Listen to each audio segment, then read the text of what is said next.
अस्सलामुअलैकुम। अज सुबह सुबह गर्मी चंगी टका के है तो बारिश भी कल जड़ा ना कल परसों हुई है काफ़ी ज़्यादा। तो हुण आए हैं आप मझ देखण ते कल मझ जी ना चिकड़ की वजह तो तिलक गई। एदा अगे भी ट्रीटमेंट किया सीगा, खाण पीण लग गई सी, बिल्कुल ठीक हो गई सी। कल डिग के ना एक हुण इहदी अखां भी वड़ गईयां विच, बिल्कुल अंदर वड़ गईयां। तो टैंपरेचर जोड़ा यदा 100.3 तो इनू हम टीके ला के हटे हैं। उम्मीद तो कोई नहीं कि जानवर जोड़ा ना ये बचे, क्योंकि इनू ड्रिंचिंग नमोनिया होया सीगा। ड्रिंचिंग नमोनिया कहते हैं फिफड़ियां दे विच किसी शैद आ चले जाना, यानी कि नाल दे नाल आपां कोई शैद दिंदे तो फिफड़ियां दे विच टुर जाए। तो वो चीज़ ये नाल हुई है फिफड़ियां दे विच। इहदे नाल कोई तेल वगैरह दिता सीगा तो वो फिफड़ियां दे विच चला गया। उस तो बाद जानवर दिन ब दिन कमज़ोर होंदा गया। तो बाकी जड़ा वा इन्हें सुबह पट्ठे पाए सी। अच्छा, अद्धा खा गई। अच्छा, नक के उपर पसीना भी है। अखां का मसला, अखां एक दफ़ा हुण ठीक हो ना तो फिर बचदी है, नहीं तो फिर अगले घर ही जाएगी। लो जी, मझ जड़ा ना बैठी है तो उपर रखती है रेहड़ी साइड से, उत्ते दे देंगे तली ताकि इनू छां हो जाए थोड़ी, क्योंकि गर्मी जड़ी ना काफ़ी ज़्यादा है, धुप्प बहुत ज़्यादा है। तो अपना भी पसीना निकलन दिया तो जानवर तो फिर जानवर आ। तो ब्लैक ब्यूटी जोड़ा काला रंग होंदा तो पैंदा भी ज़्यादा ही। लो जी, हुण निकल चुके हैं आप मझ चैक करके तो हुण जाना स्टोर ते फार्म के उपर जोड़ा बाड़े ने ना उन्होंने साइडा ते ना घाह जोड़ा ना बहुत ज़्यादा हो गया। 15-20 दिन पहले जोड़ा ना ख़त्म करवाया सीगा, बारिशां काफ़ी ज़्यादा हुई तो वो जोड़ा ना फिर दोबारा हरा हो गया, तो वो काफ़ी ज़्यादा भी हो गया। तो हुण उहदे लई एक तो राउंड अप स्प्रे लवांगे, दूसरा लूसन मुंडे पाते हैं तो उन्होंने रजिस्टर या पैड वगैरह वो लवांगे। बाकी गैस भरवानी है कंटेनर दे विच, ते कंटेनर रख देवांगे मैडिकल स्टोर ते रख के तो फिर आप वापस आके एक बकरी चैक करनी है, वो करके फिर तुहानू कोई एक टिप जी ना वो भी इंशाल्लाह देंगे अज। और लो जी, कंटेनर रख दिता स्टोर ते मुनीब कंसल्ट कर रहा है बाहर बंदे एक नूं, नाल वाइट गोल्ड दे रहा है। तो हुण आपां इत्थे लैनी है स्प्रे लैके ते पैड लैके आप वापस फार्म ट्यूबां आ गई तो ग्लाफोसैट असीं स्प्रे भी लियांदी है, तो देतियां मुंडियां नूं ते उधर स्प्रे करनगे। तो यह ट्यूबां जिहड़ियां ने बकरियां ड्राई हो रही उन्होंने ड्राई कर देंगे। तो बाकी इंशाल्लाह अगे देखते हैं, तुहानूं दसदे चढ़ानियां किदां।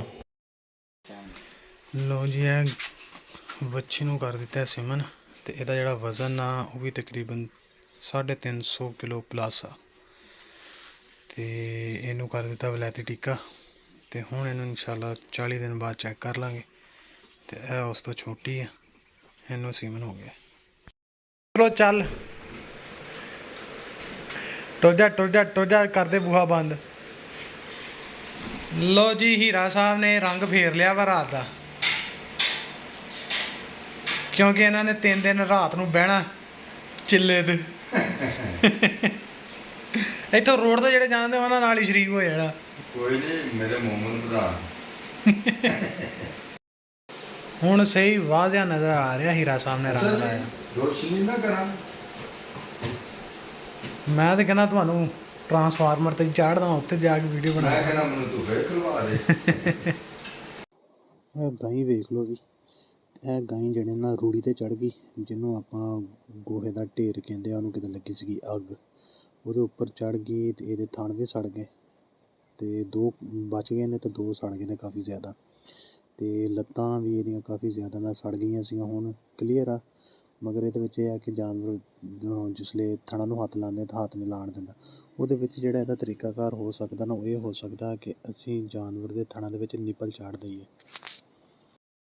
ਉਹਨਾਂ ਨੂੰ ਛੱਡ, ਤੂੰ ਆਪਣਾ ਲੈ ਲਾ ਇੱਕ ਨਵਾਂ, 2 ਲੈ ਲਾ, ਮਹੀਨੇ ਦੇ ਵਿੱਚ ਨਾ 2-3 ਹਜ਼ਾਰ ਲਾ ਲਿਆ ਕਰ ਆਪਣੇ ਉੱਤੇ। ਤੇ ਉਹ ਤੁਸੀਂ ਦੇ ਦੋ, ਹੁਣ ਮਹੀਨੇ ਬਾਅਦ ਲੈ ਲੈਣਾ। ਲੈ ਕੋਈ ਮੈਨੂੰ ਆਖੇ ਤੇ ਸਹੀ, ਮੈਂ ਉਹਨੂੰ ਕਦੀ ਆਖਿਆ ਮੈਂ ਲਿਆ ਦੇਣਾ ਯਾਰ, 2 ਸ਼ਰਟਾਂ ਤੇਰੀਆਂ ਰਾਤੀ ਆ ਜਾਂਦੀ ਹੈ।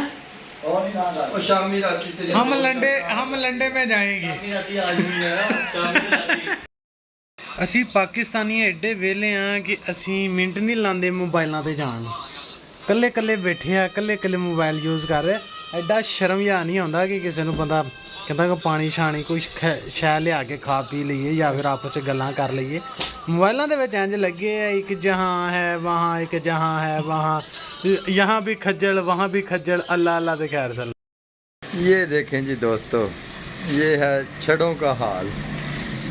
ये देखें जी, अपने कपड़े खुद ही धोना का तरीका। वाह जी वाह डॉक्टर साहब, सारे काम आने चाहिए बंदा।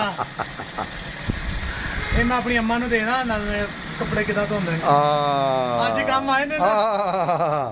ये देखें जी, कपड़े धोने का असली तरीका डॉक्टर शुएब साहब। कली डॉक्टरी ने कपड़े धोने ओए एक गल होर याद आई, कल कोई कहूगा नहीं बुढ़ी थले लगा। हाँ, क्योंकि बुढ़ी से सारे काम जो तुसी करने ने। मैं कहना ब्याह होए पल 5 साल बाद होवे। ए ब्लॉग तुसी घर दे लाजमी शेयर करना, उन्हां नूं पता ते होवे विचारिਆਂ ਨੂੰ कि साडा मुंडा केड़े तरक्कत विच पे है। आहा हा, ये है जी डॉक्टर साहब के कपड़े धोने का तरीका। असल तरीका यही है, और आप लोग भी जितने कुंवारे लोग हैं ये तरीका सीख लें, ये आगे जाके आपकी बेगमों के काम आएगा जी। गल इन्नी नहीं गी, गल ये भी है कि साडे जेहड़े कपड़े ना सिर्फ वो मिट्टी मुट्टी पै गई जेहड़ी वो मोटरसाइकिल ते पैनी है या बाहर अगे जाना ते या पसीना मैल वो ऐ करन वाली नहीं गी। वो काम बहुत औखा। मैं एक दिन कीता है, मेरा एक सूट गंदा हो गया। तेरे बड़े मोटे कोई नहीं, अल्लाह बरकत पाएगा। जब शादी होएगी बाहर नहीं नहीं, जब ਤੁਹਾਡੀ शादी होएगी ਤੇ ਤੁਹਾਡੀ ਬੇਗਮ ਬਾਹਰ ਖੁਸ਼ ਰਹੇਗੀ, ਉਹ ਕਹੇਗੀ ਲੈ ਮੈਨੂੰ ਵਿਆਹ ਕਰਾਉਣਾ ਕੱਪੜੇ ਧਵਾਣ ਤੇ ਵਿਆਹ ਕਰਾਉਣਾ ਮੈਨੂੰ ਮੈਂ ਕਰਾਉਣਾ ਜੇ ਮੈਂ ਹੀ ਧੋਣੇ ਆ। ਲਓ ਜੀ ਦੋਸਤੋ, ਇਹ ਇੱਕ ਤਰੀਕੇ ਕਾਰ ਸੀ ਤੁਹਾਨੂੰ ਦੱਸਿਆ, ਤੇ ਦੁਆਵਾਂ 'ਚ ਯਾਦ ਰੱਖਿਓ ਜੀ। ਅੱਗੋਂ ਨੈਕਸਟ ਲਓ ਜੀ, ਚੱਲੇ ਆ ਹੁਣ ਆਪਾਂ ਬੱਚਿਆਂ ਦੀ ਰੋਜ਼ੀ ਕਮਾਉਣ ਲਈ। ਜਿਹੜੇ ਕਿ ਮੇਰੇ ਬੱਚੇ ਜਿੱਤੇ ਹੈ ਨੇ ਬੜੇ ਖੁਸ਼ ਨੇ। ਉਹ ਕਹਿੰਦੇ ਨੇ ਨਹੀਂ ਅਰੇ ਤੁਹਾਡੇ ਬੱਚੇ ਬਣਦੇ ਨੇ। ਲਓ ਜੀ, ਚੱਲੇ ਆ ਜੀ ਬਾਹਰ ਬੱਕਰੀਆਂ ਚੈੱਕ ਕਰਨ ਲਈ। ਬੱਕਰੀਆਂ ਨੂੰ ਚਿੱਚੜ ਲੱਗੇ, ਉਹਨਾਂ ਨੂੰ ਲਾਣੇ ਨੇ ਟੀਕੇ ਜਾ ਕੇ, ਤੇ ਬਾਕੀ ਦੇਖਦੇ ਹਾਂ ਸਪਰੇਅ ਵਗੈਰਾ ਦਾ ਵੀ ਇਸਤੇਮਾਲ ਹੋਣ ਵਾਲਾ ਹੋਇਆ ਤੇ ਫਿਰ ਸਪਰੇਅ ਵੀ ਕਰਾਂਗੇ। ਤੇ ਫਿਲਹਾਲ ਜਿਹੜੇ ਸਾਰੇ ਕੰਮ ਜਿਹੜੇ ਨਾ ਪ੍ਰੋਪਰ ਹੋ ਚੁੱਕੇ ਨੇ, ਕਲੋਜ਼ਿੰਗ ਹੋ ਚੁੱਕੀ ਹੈ ਹਰ ਚੀਜ਼ ਦੀ, ਤੇ ਹਰ ਚੀਜ਼ ਪ੍ਰੋਪਰ ਆਪਣੀ ਜਗ੍ਹਾ ਤੇ, ਹਰ ਸਿਸਟਮ ਜਿਹੜਾ ਨਾ ਹੋ ਗਿਆ, ਯਾਨੀ ਕਿ ਜਿਹੜਾ ਰੋਜ਼ਮਰਾ ਦੇ ਕੰਮ ਹੁੰਦੇ ਨੇ ਉਹ ਸਾਰੇ ਖਤਮ ਹੋ ਗਏ ਨੇ। ਤੇ ਹੀਰਾ ਸਾਹਿਬ ਜਿਹੜੇ ਨੇ ਨਾ ਇੰਜੋਏ ਕਰ ਰਹੇ ਨੇ। ਜਿਹੜੇ ਬੰਦੇ ਦਾ ਵਿਆਹ ਹੋ ਜਾਂਦਾ ਨਾ ਪੁਰਾਣਾ, ਤੇ ਫਿਰ ਨਾ ਰਹਿੰਦੀ ਬੁੱਢੀ ਤੇ ਨਾ ਰਹਿੰਦਾ ਬੰਦਾ, ਫਿਰ ਦੋਸਤ ਬਣ ਜਾਂਦੇ ਆ। ਦੋਸਤ ਬਣਾ ਕੇ ਨਾ ਇੰਜੋਏ ਕਰੋ, ਇੰਜੋਏ ਕਰੋ। ਜਦੋਂ ਭੈਣੋ ਤੇ ਭਰਾਵੋ, ਤੇ ਗੈਸ ਜਿਹੜੀ ਨਾ ਹੋਵੇ ਤੇ ਚਾਹ ਨਹੀਂ ਪੱਕਦੀ। ਕੁਛ ਗੈਸ ਇੰਝ ਦੀਆਂ ਹੁੰਦੀਆਂ ਕਿ ਬੰਦੇ ਦਾ ਜੀਣਾ ਆਰਾਮ ਕਰ ਦਿੰਦੀਆਂ। ਅੱਲਾ ਮੀਆਂ, ਜਿਹੜੇ ਗੈਸ ਛੱਡ ਨੂੰ ਚੱਕ।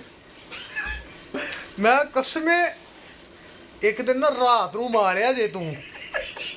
ਮੈਂ ਤਾਂ ਆਂਦਿਆ ਸੀਗਾ ਉਦੋਂ, ਮੈਂ ਕਿਹਾ ਮੌਲਵੀ ਸਾਹਿਬ ਨੇ ਮਾਰਿਆ, ਤੇ ਮੈਂ ਡਰ ਗਿਆ। ਮੌਕਾ ਚੰਗਾ ਦੜੋਲ ਕਰਕੇ ਹੋਈ ਆ ਇੱਕ ਵਾਰੀ।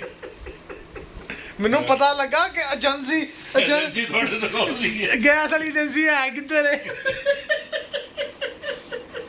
ਭਾਈ। ਹੋਰ ਕੁਛ ਨਹੀਂ ਨਾ, ਜਿਹੜਾ ਗੈਸ ਵਾਲਾ ਪੈਪ ਆ ਨਾ, ਉਹਦਾ ਰੈਗੂਲੇਟਰ ਦਾ ਸਾਈਜ਼ ਛੋਟਾ ਕਰਾ। ਕਸਮੇ ਮੈਂ ਤੇ ਕਿਹਾ ਕੰਨ ਨੂੰ ਪਾੜੂ ਏ।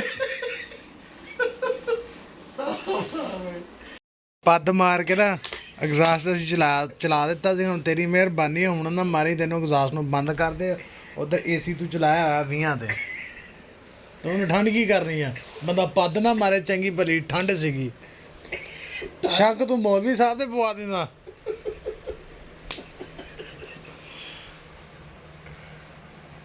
ਵੈਸੇ ਨਾ ਜ਼ੋਰ ਘੱਟ ਲਾਇਆ ਕਰ। ਕਿਉਂ? ਤੂੰ ਤਾਂ ਇੰਝ ਹੀ ਚਲਾਉਂਦਾ ਜਿੱਦਾਂ 32 ਬੋਰ 12 ਬੋਰ ਬੰਦਾ ਚਲਾਉਂਦਾ। ਉਹਨਾਂ ਤਾਂ 12 ਬੋਰ ਦਾ ਭੁਲੇਖਾ ਨਹੀਂ ਪੈਂਦਾ ਜਿੰਨਾ ਤੈਨੂੰ ਤੇਰੀ ਆਵਾਜ਼ ਸੁਣ ਕੇ ਬੰਦੇ ਨੂੰ ਭੁਲੇਖਾ ਪੈ ਜਾਂਦਾ।